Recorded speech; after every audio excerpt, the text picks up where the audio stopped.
Hello friends, তোমরা সকলে কেমন আছো? আশা করি তোমরা সকলে খুবই ভালো আছো। আমিও খুব ভালো আছি। চলে এলাম বিয়েবাড়ির শেষ ব্লগ নিয়ে।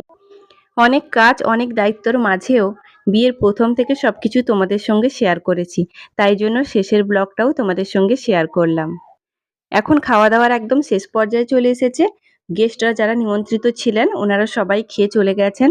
বাড়ির অনেকে বাকি ছিলেন খেতে, ওনারা খাচ্ছেন। আর আমার মা বাবা একটু আসতে লেট করেছিলেন, তাই জন্য আমি ওনাদের সঙ্গে বসেই খাচ্ছি। অনেক কিছু রান্নাবান্না হয়েছে, কিন্তু সবকিছু দেখিয়ে ওঠা সম্ভব নয়।